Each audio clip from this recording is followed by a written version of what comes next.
Welcome back, Bitty Brigade, the witty bitties of Nevada, the podcast where the towns are tiny, the legends are loud, and the friendliness is sometimes suspicious. Ooh, well, today we're rolling into Eureka, the town that proudly calls itself the friendliest town on the loneliest road. And honestly, they're not wrong, I think. Eureka is the kind of place where someone will wave at you even if you're not entirely sure you're real. Well, in this episode, part of our Highway 50 series, the loneliest road with the loudest stories, we're about to find out. All right, so let's just touch bases on some of our previous episodes. We touched Dayton, we tunneled through Sutro, we survived through Stagecoach, we crossed into Silver Springs, we ate melons in Fallon, we stared down the wind in Middlegate, and we climbed the Victorian Mountain of Austin. And now, Eureka, the town that refuses to be quiet. And why Eureka's moment? Eureka got its name the classic Nevada way. A miner literally yelled, Eureka! When he struck rich ore. You think these people were, well, I mean, everything was kind of common. They named towns like common things. Nobody sat there and debated or anything else like that, huh? Nope, they sure didn't. No. Which is Nevada speak for I'm quitting my job and buying a nicer hat. Eureka! The town exploded into a silver and lead mining powerhouse. Ooh, lead. At its peak, Eureka had 10,000 people, 100 saloons, two newspapers, and enough drama to fill a soap opera. Well, Wow, Rosa, you can't I can't imagine? imagine. No, Eureka having 10,000 people. That just blows my mind.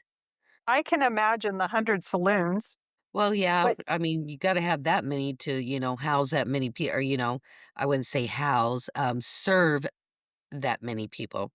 sir, as in the ladies in the red light district type of stuff. It could have been part of that, I'm sure it was. That played a huge part. But two newspapers. Yeah, Wow. I think this is the first town we've heard with two newspapers. I believe you are right. So, what was the jewel of the desert in Eureka? Let's talk about the Eureka Opera House, the pride of the town. Okay, built in 1880, it hosted plays, concerts, lectures, political debates, and at least one argument about who stole whose horse. It's still standing, it's still glorious, and still used for performances. It's the only opera house where you can watch a show and then immediately walk outside and smell sagebrush. The smell of sagebrush. Yeah, so the night the opera house saved the town. What's that all about? All right, Bitty Brigade, mini story time. In the 1880s, a fire broke out near the opera house. The townspeople rushed in, grabbed buckets, formed a line, and saved the building. When asked why they fought so hard, one man said, because where else are we supposed to dance?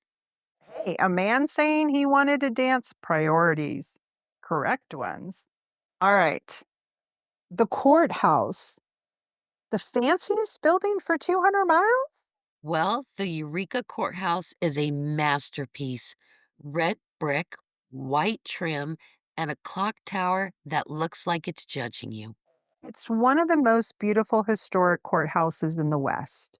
Trial, elections, weddings, scandals. This building has seen it all. And it's still standing like I contain many, many stories. Hey, Rosa, let's talk about the people. Well, as always, Eureka folks are friendly, funny, and fiercely proud of their town. They're miners, ranchers, artists, historians, and people who can fix anything with baling wire and determination. They wave at strangers, they help travelers, they tell stories like they're being paid by the word. Wow. Eureka Well, is the only place where someone will give you directions, a history lesson, and a cookie in the same conversation. Rosa, we need to go if they're good cookies. oh, yeah, especially if I can get a cookie out of the conversation and great information at the same time, that's a win-win. Yeah. All right, Bitty Brigade. It's time to talk about the part of Eureka that never checks out, never sleeps, and never stops judging your outfits. And we are talking about the ghost. All right, so let's get into the lady in red, Eureka's leading lady. Mm, Well, the lady in red is at the Jackson House Hotel. She's elegant, silent, appears in mirrors like she's checking if you dressed appropriately for the hallway. She's not scary, she just gets disappointed. Huh. I think that's kinda creepy if she's seen in the mirrors. That reminds me of, like, what was it when you were in school? Bloody Mary, Bloody Mary? Yeah, no. Oh, yeah. And thank you for not saying that the third time. Alright. So, there is apparently a hallway walker, and it's a cowboy apparition. Well, they say he leans into doorways, strolls down the hall, and minds his own business. Okay, a classic Nevada man. Minimal words, maximum presence. Alright. What about a playful young girl? Yes, guests hear a young girl laughing or running through the hotel. She's the only ghost in Eureka with the main character energy. Oh, I love little kids laughing. Mm. Yeah, I'd have to agree. That's very beautiful. Yeah, always makes me smile. Okay, so the Jackson's hotel suite, there was an incident about doorknob rattling? A traveler, a leisure rider, stayed in the Jackson Hotel and woke up at 2:30 a.m. to the doorknob shaking like someone was trying to break in. He opened the door, no one, just creepy vibes. Peak Nevada's hospitality, even the ghosts do wellness checks. If it's shaking really violently, I don't know. I mean, I would definitely probably open it and think somebody's there, and then nobody's there, and then I'd be going, "How annoying." Well, you're better than I am. I wouldn't even open the door. They didn't have peepholes back then. The bar mirror message, "I'm watching you?" Tell me about let's talk about that. Some guests say the words, "I'm watching you," appear on a fogged bar mirror. That's not a threat. That's customer service. Yeah, saying, "Be nice to the bartender, be nice to everybody." And make sure you Probably. tip. Yeah, tip your servers. Okay. There's a balcony critic in the opera house? Performers swear they have seen a Victorian woman sitting in the balcony of the opera house. She's the original theater critic, I guess. And she is not impressed. Wow, they need to get going on that. All right.